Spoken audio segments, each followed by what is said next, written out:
isn't it charging? Whatever, anyway.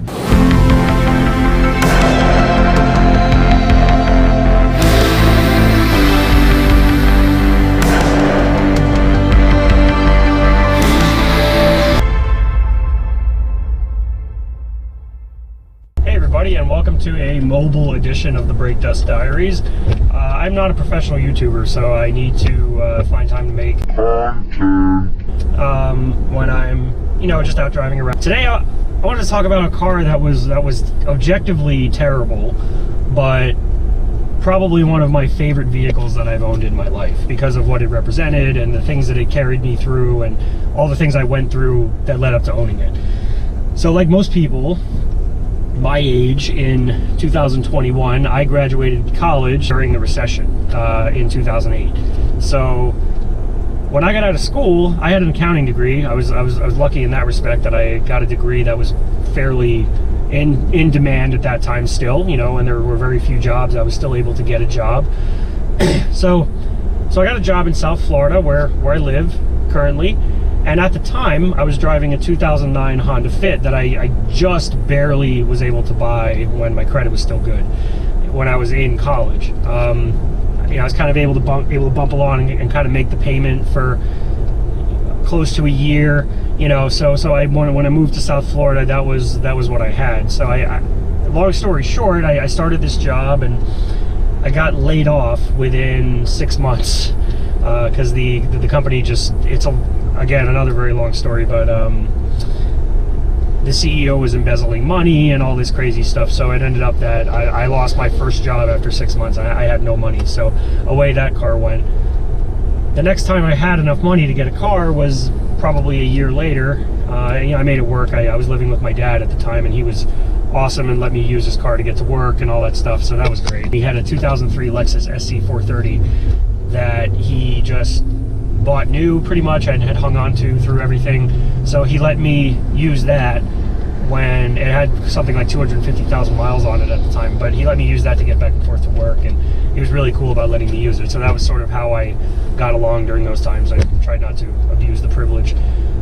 So when I had enough money to buy a car again, I was not in the right state of mind to make a smart decision because I was very excited, and having a car was always my favorite thing as a kid. I remember when I got my license and I was allowed to drive for the first time. Like, it's a cliche and it's a pretty familiar story, but the feeling of freedom that comes with your driver's license and being able to just get in a car and go anywhere you want, especially if your parents trust you like they did with me, for better or worse, it is amazing. So to fundamentally have that freedom taken away was of course hard, but I'm certainly not the only person in the world that deals with that or was dealing with that at the time, so I'm not exactly complaining. So this brings us to the point of this story, which when I had enough money put together to buy a car, I went out and I was like, well, what do I want? So I've always had a penchant for German cars, as you can kind of see. And at the time, my budget dictated that I wasn't buying a BMW. So I did the next best thing in terms of unreliability and stigma, and I bought a Volkswagen Jetta. at the time, it was 10 years old. It was a 2001 Volkswagen Jetta with, I think, about 86,000 miles, so it would have technically been low miles at the time. But I think the reason I paid way too much money for that car off of a sketchy car lot in West Palm Beach was that it was a 5-speed. It was a manual transmission. And in my mind, that was the closest thing to a real sports sedan I was going to be able to get for my, I can't believe I'm going to admit this, I paid $5,000 for that car, which was about $4,000 too much in hindsight. But I did buy it, and it was phenomenal. I mean, it smelled like rank, stale BO inside after it sat in the sun the first time, so who knows what that car had been through. But, oh, I hear a siren. So anyway, yeah, so I paid way too much for the car, and I remember, like, literally within 10 minutes of driving it off the lot, the check engine light came on, so that was hilarious. But I had a car again, and it was an amazing feeling. At the time I was working retail. I was working at the Men's Warehouse, and shout out to the Men's Warehouse. I would not take a sponsorship from y'all, but shout out to the Men's Warehouse anyway. So I would park it out front so I could stare at it, you know, when the store was slow, and I did have a proper attachment to it, like you do to a truly cool car. I think I loved that thing more than some of the really nice vehicles I've had the privilege of owning afterwards. The car got me through, let me think about this, 3 job interviews. It got me to the interview for the Men's Warehouse. It got me to the interview for the accounting job that I got after the Men's Warehouse. It drove me around, or it carried me around to pass out resumes by hand. And it, you know, I didn't do anything to it. I had some plans to modify it, but I never really had the cash laying around for wheels or suspension or anything like that, because number one, I wasn't making that much money, and number two, I was always putting money into it just to keep it running normally. It was such a basket case. If you're watching this and you like Volkswagens, do not buy a Volkswagen product made between 2000 and 2010. Just don't do it. It's a horrible life decision. That car, it was just, even on a good day, there was no real telling whether it was going to start, whether it would keep running after it started, whether the AC was going to blow cold. I mean, and the whole interior was sticky with, like, the film from all the plastic was kind of wearing off and turning into a liquid. It was really gross. But honestly, like, it was as fun to drive as an innocuous car can really be. It did handle really well, surprisingly, for a car with blown shocks that probably had the bushings were probably made out of, like, you know, the rubber probably looked like, you know, cookie dough at that point in the bushings. And, you know, I didn't put any nice tires on it. It just rode on Steelies with hubcaps because it was, you know, it was a cheap car. Thankfully, I didn't have to pay German parts money usually to keep it running. I had a mechanic who, his name was Manny, and he was great, man. Without Manny, I don't think I would have been able to get to work sometimes. That dude, he worked out of his house, and he was a very good, resourceful, honest mechanic who would just do, who would gauge your ability to pay by simply asking you, like, how much you're trying to spend on this car right now, and he would take payments, and he was just the best. I think he stopped working on cars because it just takes a piece of you when you're helping out people that are in bad financial positions and don't know anything about cars. It's really tough. It's a really tough thing to do, but he and I had a pretty decent relationship, I think, because I knew cars, and I spoke his language. When he would say things to me like, hey, this is, you know, that, like, you can get away with doing this, but this is pretty imminent on this particular car. I'd be like, yeah, okay, you know, that's fine. And, you know, by the way, I'll put some photos. There'll be some photos of the car scrolling by as I'm talking. So, I think at the end of the day, the reason I like the car and the reason I bought it, 3 main reasons. One, I have a big hard-on for German engineering, whether that's, you know, justified or not. I really feel like Volkswagens don't really fall under that category. At the end of the day, they were kind of advanced and had some cool features for their time, but they were not well-designed cars. They fall apart pretty readily, and it was kind of amazing that was considered acceptable. The second reason was that I loved the styling. I thought it was a really handsome car. Not beautiful, not, you know, a style icon, certainly not, you know, anything like a, you know, like a true beautiful car, but it was definitely handsome looking, and I liked that a lot about it. It reminded me of a BMW or a Mercedes. I mean, very Teutonic. And the third reason was I was absolutely not just going to buy something innocuous and lame. I needed some semblance of sportiness, but I also didn't want to stick out because I was working a job in an industry that does not reward that. Being an accountant, you don't want to stick out at all. You don't want to have a nicer car than your boss. You don't want to have a nicer car than literally anyone. I mean, if you get away with no one ever seeing what you drive, that's the best.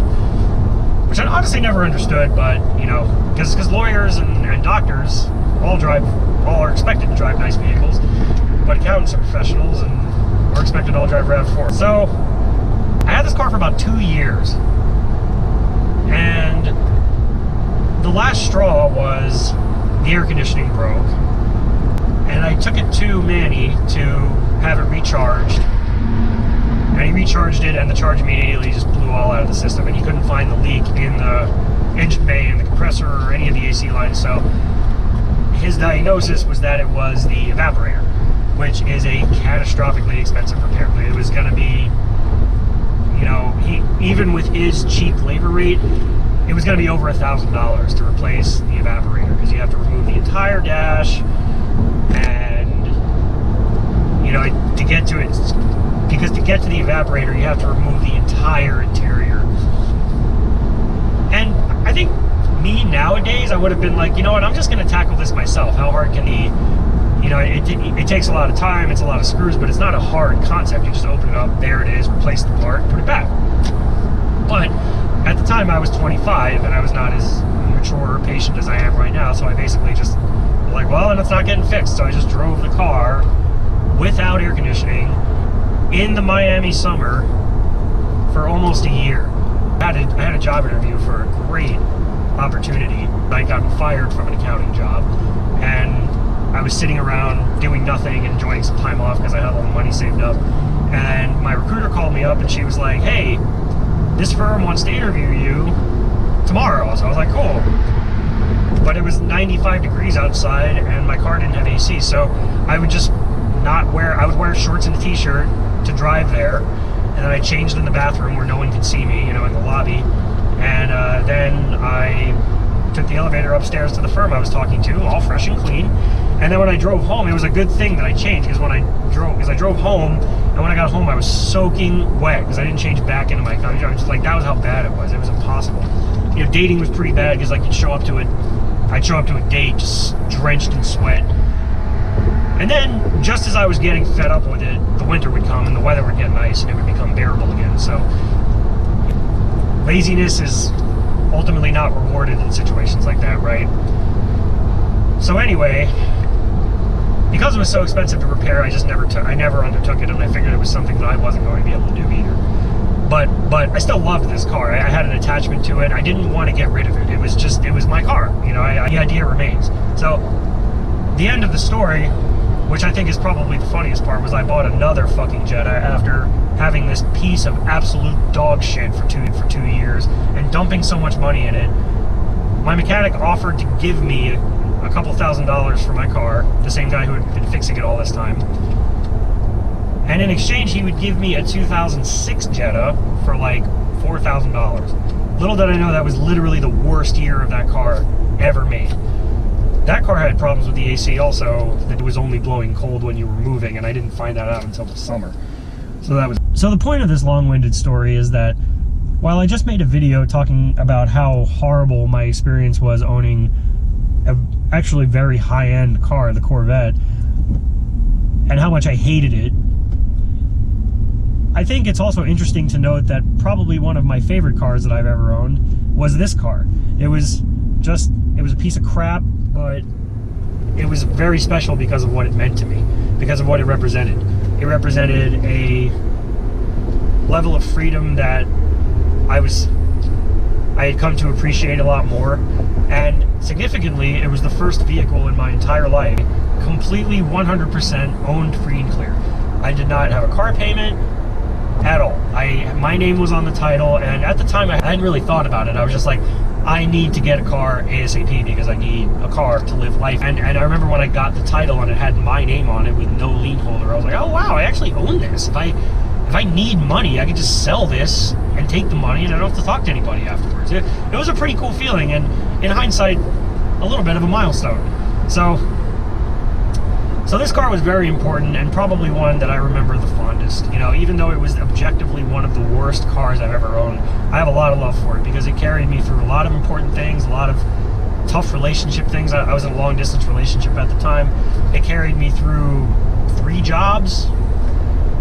You know, leaving the Men's Warehouse to go do what I had a degree for was a great milestone, and then I left that terrible job and went to another job with that car.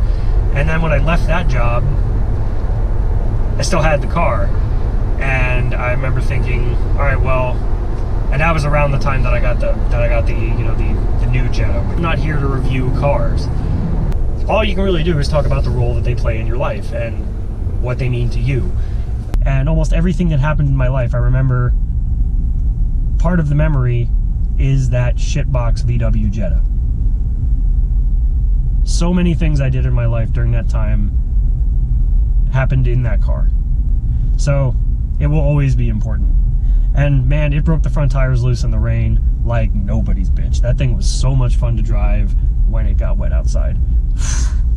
Honestly, if I could find another one and I had unlimited garage space, I'd probably buy it.